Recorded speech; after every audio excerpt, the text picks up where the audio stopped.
성도님, 안녕하세요. 오늘은요, 8월 17일 비전 중앙교회 양기식 담임 목사님께서 전해주신 말씀 마태복음 9장 9절에서 13절인데 나는 죄인을 부르러 왔노라. 이 제목의 설교를 좀 함께 살펴보려고 합니다. 예수님께서 어떤 사람들을 이렇게 주목하시고 또 어떻게 다가가시는지 그 이야기가 오늘 우리에게도 좀 깊은 울림을 줄 것 같아요. 네, 정말 그날 설교가 참 뭐랄까 여러 가지를 생각하게 만드는 그런 메시지였어요. 특히 그 죄인이라고 손가락질 받던 세리 마태 있잖아요. 그 마태를 예수님이 부르시는 장면, 또 그 뒤에 일어나는 일들이 오늘 우리의 신앙, 또 우리 삶에 어떤 의미가 있는지 좀 차근차근 풀어보면 좋겠습니다. 맞아요. 그럼 먼저 이 이야기의 중심 인물, 세리 마태. 이 사람이 어떤 배경을 가진 사람이었는지 거기서부터 시작해 볼까요? 네, 마태의 원래 이름은 레위였다고 하죠. 레위 집하면 보통 이제 제사장 가문 이런 걸 떠올리게 되잖아요. 그러니까 원래는 신앙적인 배경에서 자랐고 율법에도 꽤 익숙했을 가능성이 높아요. 그랬군요. 어쩌면 젊었을 때는 정말 하나님 향한 열심도 있었을지 모르죠. 근데 그런 배경의 사람이 어떻게 하다가 동족에게 막 비난받는 세리가 되었을까요? 이게 좀 궁금해요. 그게요, 당시 세리는 아시다시피 로마 제국을 위해서 동족 유대인들한테서 세금을 걷는 역할을 했거든요.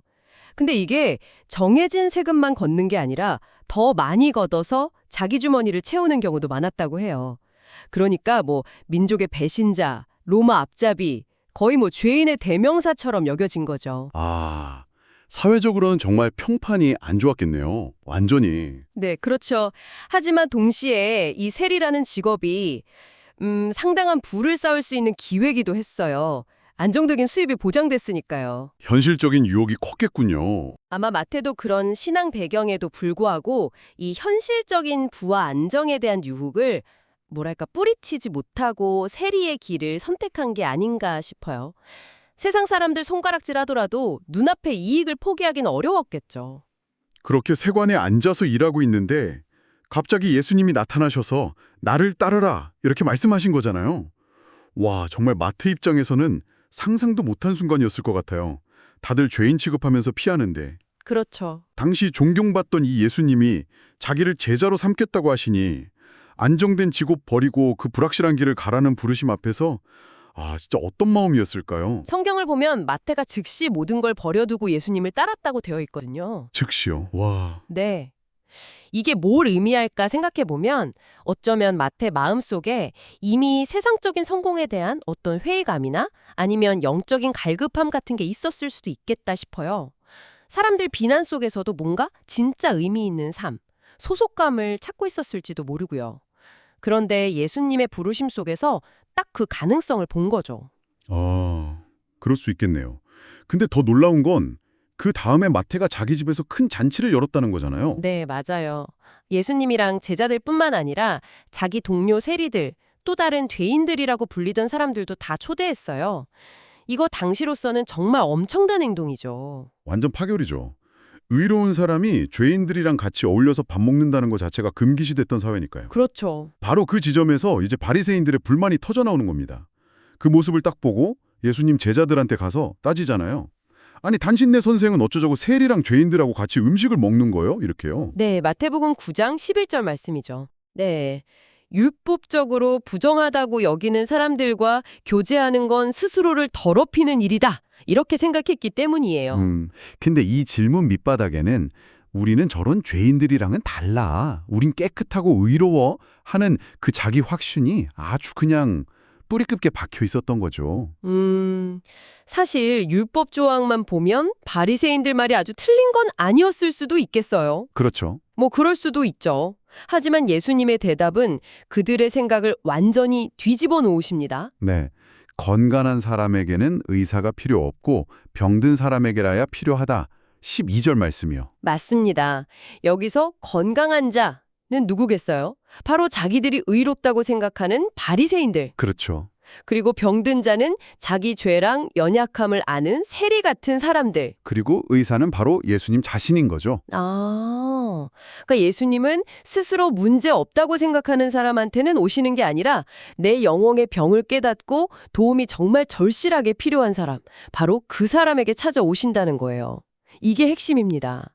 아하, 그렇다면 예수님이 그 많은 사람들 중에 왜 하필 죄인의 대표격인 마태를 부르셨는지 그 이유가 바로 여기에 있었네요. 이게 또 설교에서 강조됐던 복음의 핵심이랑 딱 연결되는 것 같아요. 정확합니다. 바로 그거죠. 구원이라는 게 우리의 무슨 자격이나 노력, 의로움 이런 걸로 얻는 게 아니라는 거예요. 전적으로 하나님의 부르심 그리고 은혜로 주어진다는 걸 이 마태의 부르심이 너무나 분명하게 보여주고 있습니다. 내가 얼마나 부족하고 소망 없는 죄인인가? 이걸 깨닫는 바로 그 자리에 하나님의 은혜가 임한다. 그렇죠. 스스로 괜찮다고 여기면 그 은혜가 비집고 들어갈 틈이 없는 거예요. 설교에서 양기식 담임 목사님이 이 부분을 강조하시면서 우리가 믿음 갖게 된 거 있잖아요. 심지어 헌금을 드릴 수 있는 마음까지도 이게 내 안에서 나온 게 아니라 주님이 주신 감동 또 믿음 덕분이라고 하신 말씀이 딱 떠오르네요. 네, 맞아요. 정말 우리는 내세울 게 하나도 없는 거죠. 목사님 개인 간증도 같은 맥락이었고요. 사역 초기에 막 자기 힘으로 하려다가 한계 느끼고 주님 의지했을 때 비로소 열매 맺었다는 그 이야기요. 네, 그리고 병든 자라는 게 꼭 도덕적인 죄인만을 말하는 건 아니에요. 설교에서는 이 병든 상태가 오늘날 우리들의 다양한 영적인 모습일 수 있다고 지적하셨어요. 예를 들어서 마태복음 4장 24절에 보면 예수님이 고쳐주신 사람들 목록이 쭉 나오잖아요. 네, 각종 질병, 귀신 들림, 간질. 네, 중풍병, 나병 환자들 이런 모습들을 오늘 우리의 영적 상태에 비추어 볼 수 있다는 거죠. 그 비유들이 들으면서 좀 충격적이기도 하고 너무 현실적으로 다가오더라고요. 특히 영적 나병이요. 아, 네, 나병. 네, 나병이 감각을 잃게 만드니까 몸이 망가지는 줄도 모르게 되잖아요. 그것처럼 우리도 죄에 대해서 무감각해져서 회개할 때를 놓치고 영적으로 병들어갈 수 있다는 지적, 정말 섬뜩했어요. 맞아요. 다른 비유들도 다 그렇죠.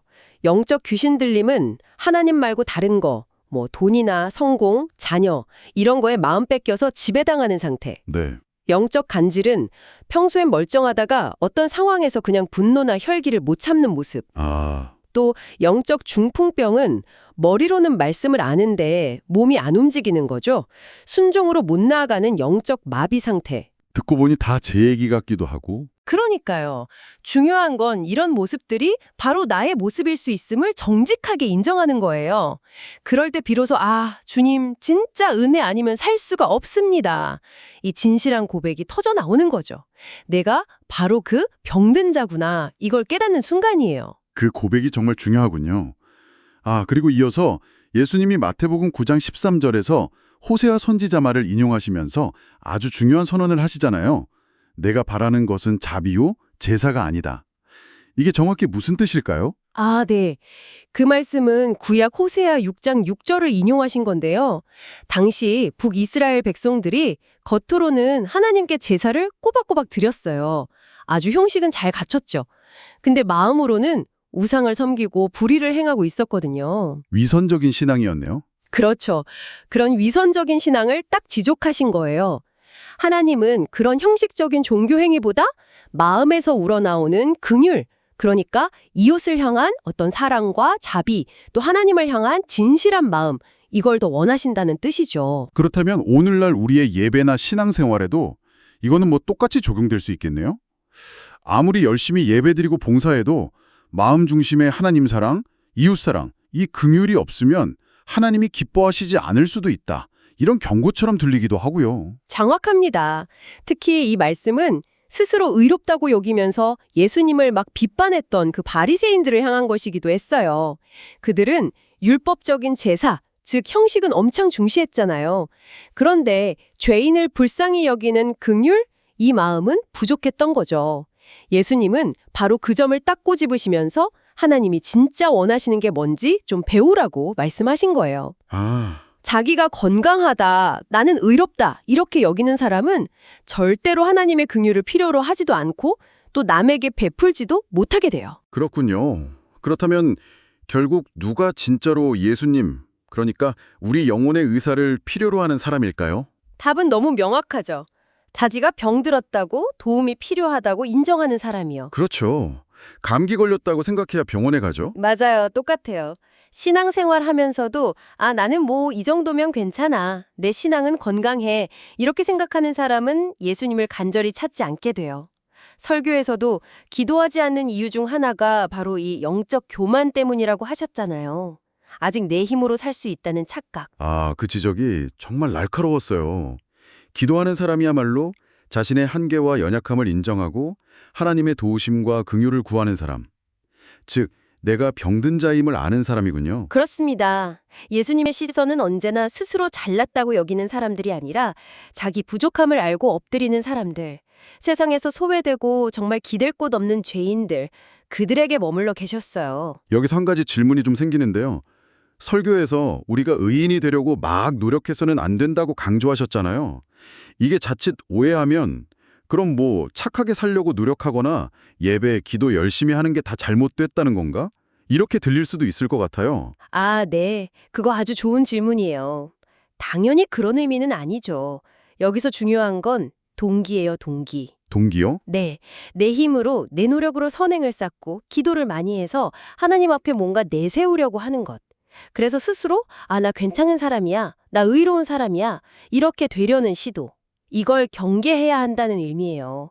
그런 노력은 결국 자기 의의를 쌓는 행위가 될 수 있거든요. 성경의 예를 보면 모세가 이집트 왕궁의 그 힘 있는 왕자였을 때가 아니잖아요.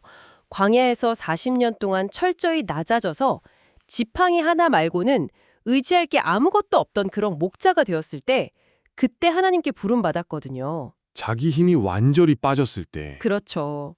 그때 비로소 하나님의 도우심을 구할 수 있었던 거죠. 마태의 경우도 딱 그렇겠네요. 만약에 마태가 원래부터 막 존경받는 율법학자였다면 나중에 제자가 된 후에도 내가 그래도 하면서 자기 공로를 내세웠을지도 모르겠어요. 그럴 수 있죠. 그런데 그는 모두가 손가락질하는 죄인이었기 때문에 자기를 불러주신 예수님의 은혜가 너무 커서 그냥 오직 예수님만 자랑할 수밖에 없었다. 이 설명이 참 와닿았어요. 네. 그래서 마태가 쓴 이 마태복음 자체가요.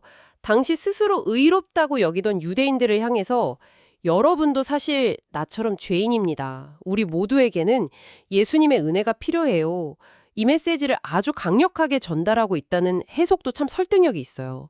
자기 경험을 바탕으로 복음의 핵심을 증언하는 거죠. 그렇다면 이런 관점에서 볼 때 진짜 은혜로운 교회는 어떤 모습일까요? 뭐 건물이 화려하거나 프로그램이 많거나 이런 걸까요? 설교에서는 아주 명확하게 제시해 주셨어요. 그런 외적인 게 아니라 성도님들 한 사람 한 사람이 저는 죄인입니다. 저는 영적으로 병든 자라서 매 순간 주님의 긍휼과 은혜가 필요합니다. 이렇게 진심으로 고백하는 공동체. 바로 그 교회가 은혜로운 교회라는 거죠.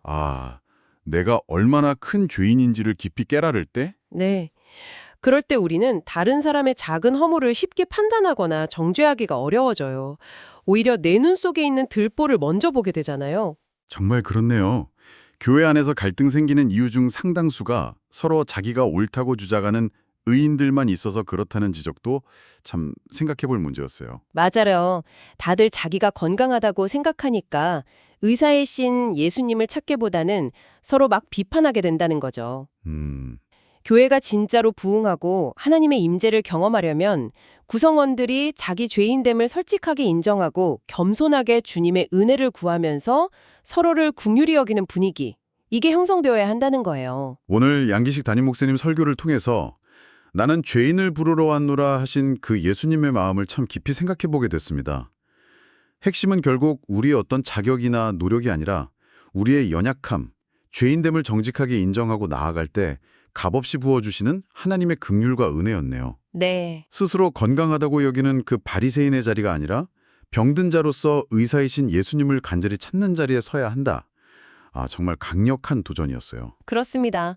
중요한 건 그냥 형식적인 신앙생활에 안주하거나 내 의에 만족하는 게 아니라 매일매일 내 영적 상태, 혹시 나한테도 영적 나병이나 중풍병 같은 모습은 없는지 정직하게 돌아보면서 주님 오늘도 진짜 당신의 긍휼 없이는 살 수가 없습니다. 이렇게 고백하는 자세인 것 같아요. 네. 세린 마태가 부르심에 즉각 순종해서 인생이 완전히 변화되었듯이 우리도 이 은혜의 깊이를 깨달을 때 진짜 감사와 함께 예수님만을 높이는 그런 삶으로 나아갈 수 있을 겁니다. 성도님께서는 오늘 말씀을 들으시면서 어떤 부분이 가장 마음에 와닿으셨나요? 혹시 나도 모르게 나는 그래도 저 사람보다는 낫지. 뭐 이런 마음으로 스스로를 의롭다 여기면서 그 바리새인의 자리에 앉아 있지는 않았는지 저도 돌아보게 되네요. 오늘 나눈 이야기에 더해서 이런 질문을 한번 스스로에게 던져보는 건 어떨까 싶어요.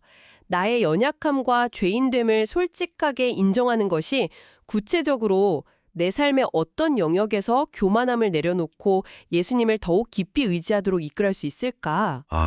이 질문에 대한 답을 찾아가는 과정 자체가 우리를 더 깊은 은혜의 자리로 인도할 수 있지 않을까 생각합니다. 네, 정말 깊은 묵상을 위한 좋은 질문입니다. 성도님, 오늘 저희와 함께 이 귀한 말씀을 통해서 은혜를 나눠주셔서 정말 감사합니다. 다음 시간에 또 다른 귀한 통찰로 찾아뵙겠습니다.